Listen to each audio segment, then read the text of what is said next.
Morning students, welcome to success classes. आज मैं अर्थव्यवस्था के ये तीनों प्रकार बताएंगे। आज पूरे विश्व में अर्थव्यवस्था की दृष्टि से पूरे विश्व के देशों को तीन भागों में बांटा गया है: पूंजीवादी अर्थव्यवस्था, समाजवादी अर्थव्यवस्था और मिश्रित अर्थव्यवस्था। तो पूंजीवादी अर्थव्यवस्था किस प्रकार की अर्थव्यवस्था को कहा जाता है? तो जिस देश में पूंजी यानी संपत्ति और उत्पादन का अधिकार किसी एक व्यक्ति या किसी एक संस्था को होता है, मतलब कोई व्यक्ति या कोई संस्था अपने हिसाब से उत्पादन और संपत्ति को मनचाहे बढ़ा सकता है या घटा सकता है। आपके संपत्ति पर सरकार का कोई एक अधिकार नहीं होता है, आपके क्रियाकलाप में सरकार कोई हस्तक्षेप नहीं करती है। तो इस प्रकार की अर्थव्यवस्था को पूंजीवादी अर्थव्यवस्था कहा जाता है।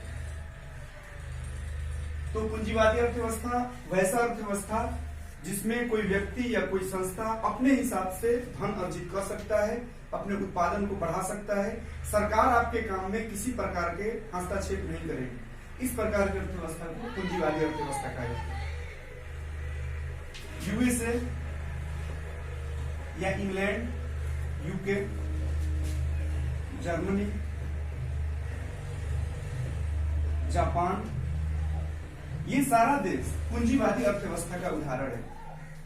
लेकिन अब ये पूंजीवादी अर्थव्यवस्था, ये तीनों अर्थव्यवस्था में सबसे पुराना है। अब धीरे धीरे होने क्या लगा कि उस देश में, जिस देश में पूंजीवादी अर्थव्यवस्था होता था, वहां पर कुछ लोग बहुत ज्यादा अमीर होते थे और बाकी सारे लोग गरीब होते थे, जिससे गरीबों का या समाज का बुरी तरह से शोषण होता था ये अमीर लोगों के द्वारा। यानी अमीरी और गरीबी के बीच में दूरियां बहुत ज्यादा बढ़ने लगी। तो लोगों को यह महसूस होने लगा कि एक ऐसा व्यवस्था होना चाहिए जो पूरे समाज के लिए काम करे, और इसका शुरुआत रूस से हुआ और वहीं से समाजवादी अर्थव्यवस्था निकल कर आया। समाजवादी अर्थव्यवस्था किसे कहते हैं? तो समाजवादी अर्थव्यवस्था उस प्रकार की अर्थव्यवस्था को कहा जाता है जहां पर संपत्ति और उत्पादन पर सरकार का नियंत्रण होता है। पूरा के पूरा संपत्ति और पूरा के पूरा उत्पादन पर पूर्ण रूप से सरकार का नियंत्रण होता है और सरकार समाज के कल्याण के लिए अपने हिसाब से कार्य करता है। इस प्रकार की अर्थव्यवस्था को सामाजिक अर्थव्यवस्था कहा जाता है।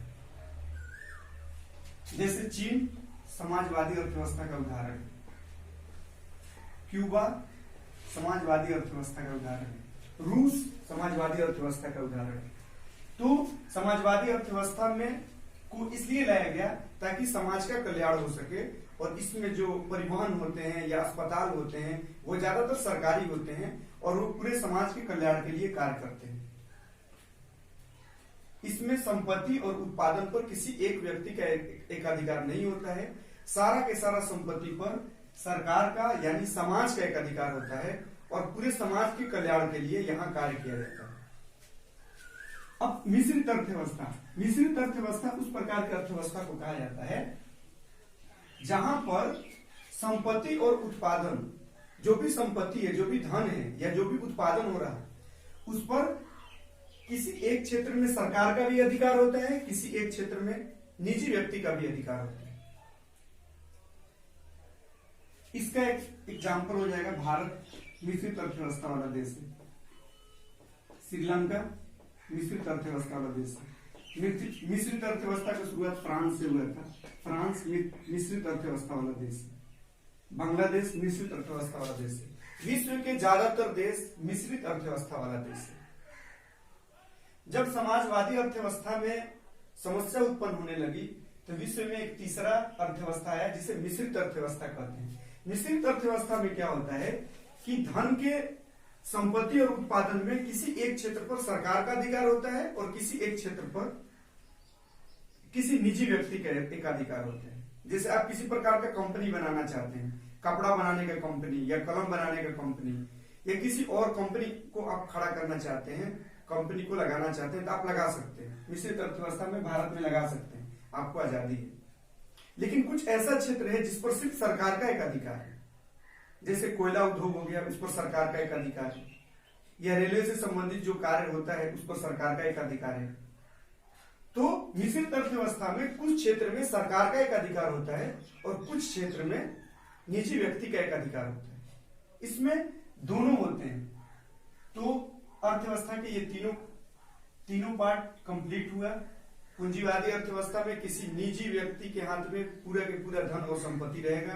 सरकार आपके कार्य में हस्तक्षेप ना के बराबर करेगी। पूंजीवादी अर्थव्यवस्था में संपत्ति और उत्पादन का एकाधिकार किसी निजी व्यक्ति के हाथ में नहीं होता है। उसमें सारा के सारा अधिकार सरकार के हाथ में होता है और सरकार सामाजिक कल्याण के लिए कार्य करता है। मिश्रित अर्थव्यवस्था, इसमें कुछ क्षेत्र में सरकार अपने हिसाब से कार्य करता है और कुछ क्षेत्र में निजी व्यक्ति का एकाधिकार होता है कि वो संपत्ति और उत्पादन पर एकाधिकार प्राप्त कर सके। तो इस प्रकार से ये तीनों अर्थव्यवस्था के ये तीनों प्रकार कंप्लीट हुए।